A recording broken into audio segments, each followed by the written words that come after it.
নমস্কার বন্ধুরা, কেমন আছেন আপনারা সবাই? আশা করছি আপনারা সবাই ভালো আছেন, সুস্থ আছেন। আজকে আমি আপনাদের সঙ্গে এমন কিছু ছোট ছোট টিপস শেয়ার করব যে টিপসগুলি আমাদের প্রত্যেক দিনের কাজকে সহজ করে দেবে। চলুন টিপসগুলি আমরা দেখে নিই। প্রথম যে টিপসটি শেয়ার করছি, এখানে দেখুন আমি নিয়েছি দুটো চামচ, আর আমি নিয়েছি একটি ক্লিপ, জামা কাপড় আটকানোর ক্লিপের সঙ্গে চামচগুলোকে সেলো টেপের সাহায্যে দেখুন এইভাবে খুব টাইট করে আমি লাগিয়ে নিচ্ছি। কেন এটাকে লাগাচ্ছি অবশ্যই আপনাদের বলবো। সবার প্রথমে খুব ভালো করে টাইট করে আমাদের লাগাতে হবে, তাহলে এটা আমরা অনেক দিন ইউজ করতে পারবো, সহজে নষ্ট হবে না। দেখুন ওপরের দিকে নিচের দিকে দু সাইডেই খুব ভালো করে লাগিয়ে নিলাম। বন্ধুরা, এটা কিন্তু আমাদের তৈরি হয়ে গেল একটি চিমটা। চিমটা এবার কি কাজে আমরা ব্যবহার করি? অনেক সময় রুটি ওলট পালট করতে আমরা ব্যবহার করতে পারি, কিংবা আমরা কোনো কিছু ভাজাভাজি করছি, ওই ভাজার মধ্যে অনেক সময় প্রচুর তেল থাকে, হাতা খুন্তি দিয়ে উঠলে তেল সমেত সেটা উঠে আসে। তাই এইভাবে কিন্তু চিমটা যাদের নেই বাড়িতে, চামচের সাহায্যে খুব সহজেই তুলে নিতে পারবেন। পরের যে টিপসটি শেয়ার করব, অনেক সময় দেখা যায় বর্ষাকালে বাইরে যে তালাগুলো থাকে না, সেই তালাতে হয়তো জল লাগে, আর তালাতে জল লাগলে তালাটা ঠিক মতো আটকানো যায় না, বন্ধ করা যায় না, খুবই সমস্যার মধ্যে কিন্তু পড়তে হয় আমাদের।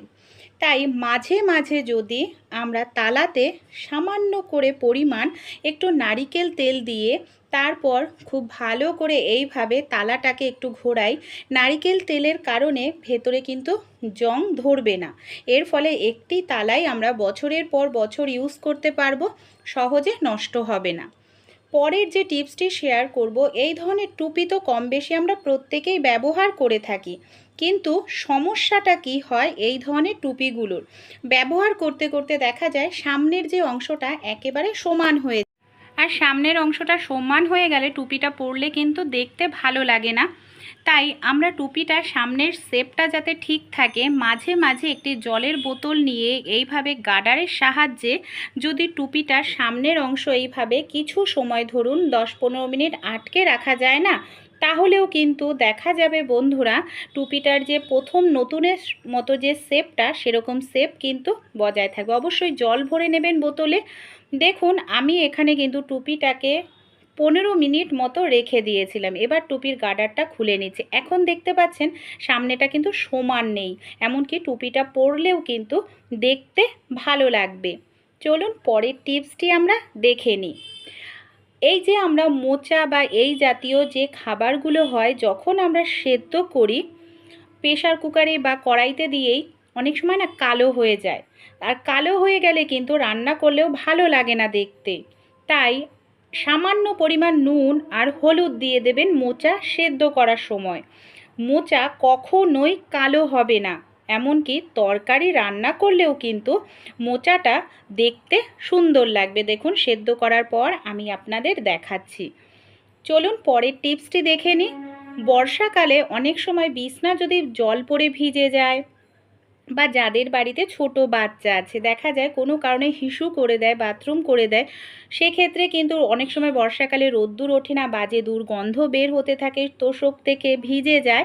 ছোট্ট একটি কাজ করবেন। এখানে দেখুন আমি নিয়েছি খবরের কাগজ।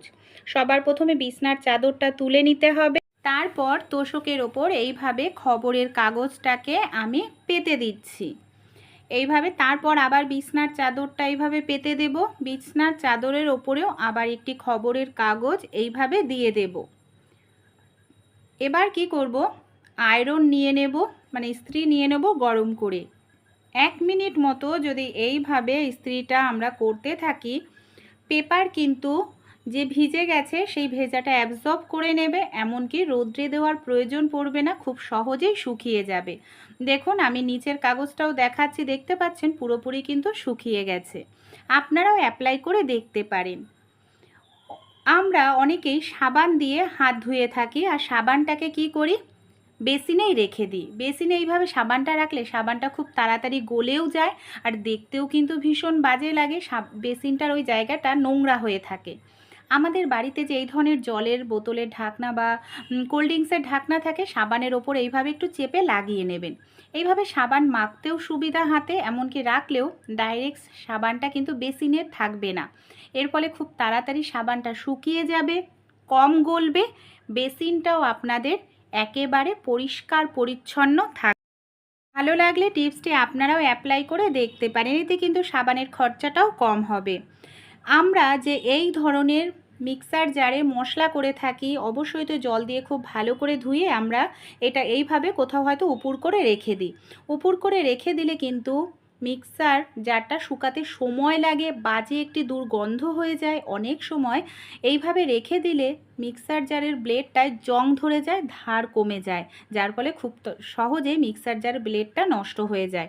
তাই এইভাবে না রেখে আমরা যদি জামা কাপড়ের 3টে ক্লিপ নিয়ে নিই, 3টে ক্লিপ মিক্সার জারের 3 পাশে লাগিয়ে তারপর রাখি, 10 মিনিটের মধ্যেই মিক্সার জারটা শুকিয়ে যাবে, বাজে দুর্গন্ধ হবে না, এমনকি ব্লেডটাও ভালো থাকবে, জং ধরবে না। ছোট্ট টিপসটি আপনারাও অ্যাপ্লাই করে দেখবেন, আশা করছি উপকার পাবেন। পরের যে টিপসটি শেয়ার করব চিংড়ি মাছ নিয়ে।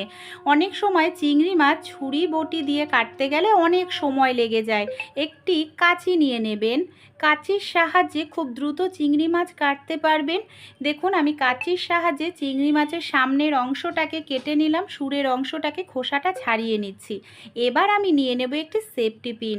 সেফটি পিন দিয়ে চিংড়ি মাছের পিঠের ওপরে যে একটি নোংরা থাকে না, একটি দড়ির মতো অংশ থাকে, যার কারণে অনেক সময় চিংড়ি মাছ খেলে আমাদের পেট খারাপ করে, পেট ব্যথা করে। এই দড়ির মতো অংশটা ছুরি বটি দিয়ে ছাড়াতে গেলে অনেক সময় লেগে যায়।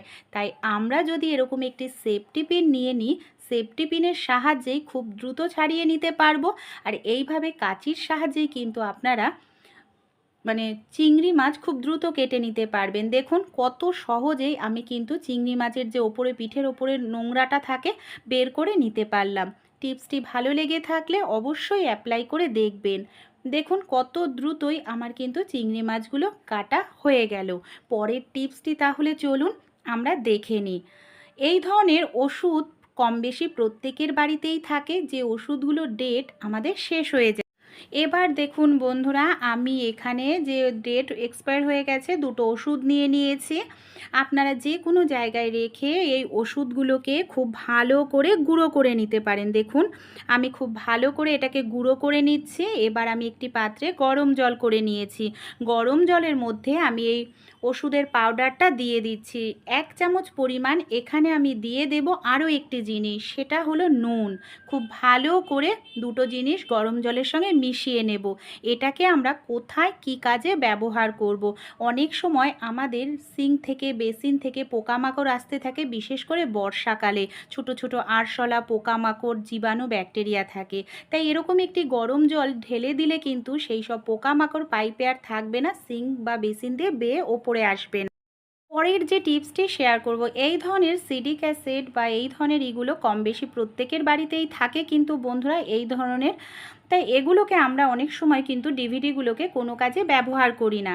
এখানে দেখুন আমি নিয়ে নিয়েছি বন্ধুরা আমাদের বাড়িতে যে সেলুটেপ যেগুলোতে থাকে না, সেলুটেপের যে কার্ডবোর্ডটা থাকে রিংটা, তার সঙ্গে আমি এখানে ডিভিডি প্লেয়ারটাকে এইভাবে আঠার সাহায্যে ফেভিকুইক আঠার সাহায্যে লাগিয়ে নিলাম। এটা কিন্তু সুন্দর একটি আমাদের না স্ট্যান্ড হয়ে গেল বলতে পারেন। দেখুন অনেক সময় বাচ্চা কাচ্চারা দুধ দিই বা চা দিই, এইভাবে আমরা কি করি অনেক সময় ডাইরেক্ট টেবিলে রাখি। গরম জিনিসটা অনেক সময় হিটের কারণে খারাপ হয়ে যেতে পারে, গরম তাপের কারণে। এরকম একটি যদি আমরা তৈরি করে নিই, তার ওপর দিলে দেখতেও ভালো লাগবে। জিনিসটা ডাইরেক্ট টেবিলে বা আমরা অনেক সময় বিছানায় দিই, বিছানায় দেওয়ারও প্রয়োজন পড়বে না। এই ছোট্ট আইডিয়া বা টিপসটি কীরকম লাগলো আপনারা কমেন্টে জানাবেন। আপনারা চা বা দুধ যে কোনো জিনিস এর ওপরে দিতে পারেন, দেখতে কিন্তু দারুণ লাগবে।